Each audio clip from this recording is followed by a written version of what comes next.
Assalamualaikum warahmatullahi wabarakatuh. Saya Ifsa Tazkiyatun Nuri Zahro dengan NIM 2241050200038. Di sini saya akan memaparkan sedikit materi tentang PPT yang saya buat untuk memenuhi tugas mata kuliah Metodologi Penelitian Ekonomi dengan dosen pengampu Ibu Dr. Nikmatul Masruroh, SHI, MEI. Baik, materi yang pertama yaitu tentang pengertian metode penelitian. Metode penelitian dapat didefinisikan sebagai suatu kegiatan ilmiah yang terencana, terstruktur, sistematis, dan memiliki tujuan tertentu baik praktis maupun teoritis. Dapat dikatakan sebagai kegiatan ilmiah karena penelitian dengan aspek ilmu, pengetahuan, dan teori.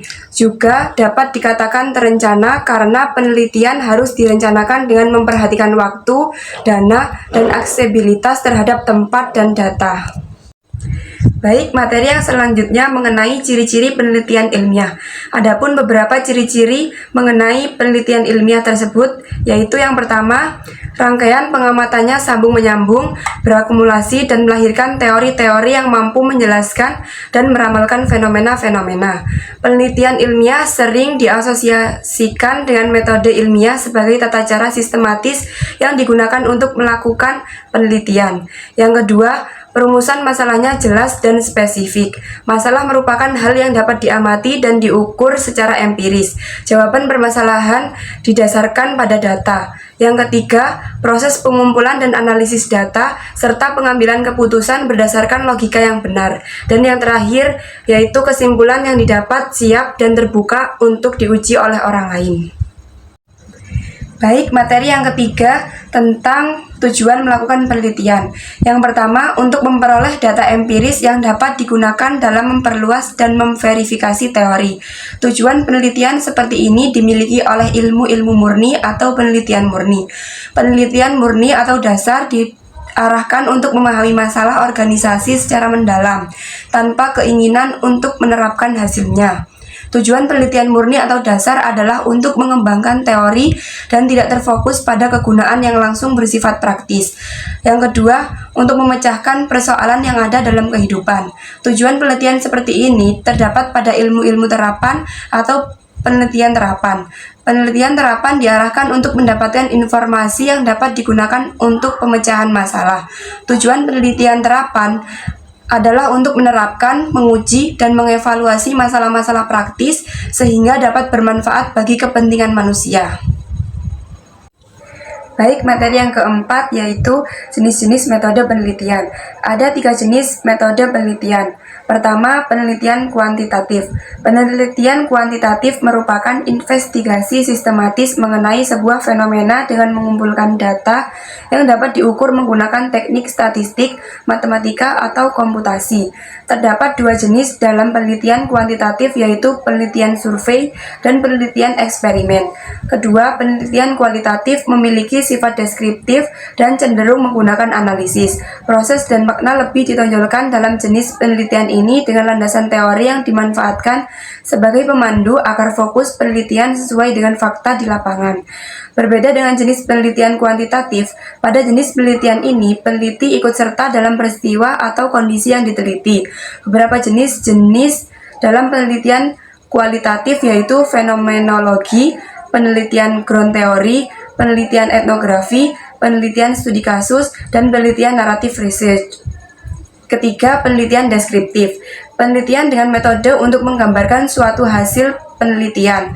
Sesuai dengan namanya, jenis penelitian deskriptif memiliki tujuan untuk memberikan deskripsi, penjelasan, juga validasi mengenai fenomena yang tengah diteliti.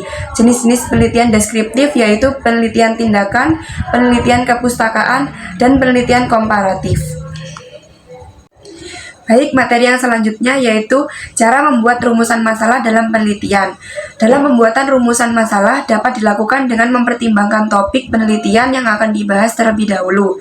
Selanjutnya, membentuk secara garis besar gagasan mengenai topik penelitian yang akan dibahas tersebut.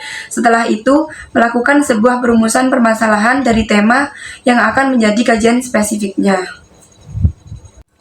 Baik, materi ke-6 yaitu ciri-ciri rumusan masalah dalam penelitian kualitatif dan penelitian kuantitatif. Yang pertama, penelitian kualitatif. Kompleksitas. Masalah yang diteliti biasanya kompleks dan melibatkan banyak variabel yang saling berinteraksi. Yang kedua, kontekstual. Fokus pada konteks sosial, budaya, atau lingkungan tempat masalah terjadi sehingga solusi mungkin tidak universal. Yang ketiga, subjektivitas. Mengakui dan mengedepankan perspektif subjektif dari partisipan dalam memahami realitas mereka. Yang keempat, deskripsi mendalam.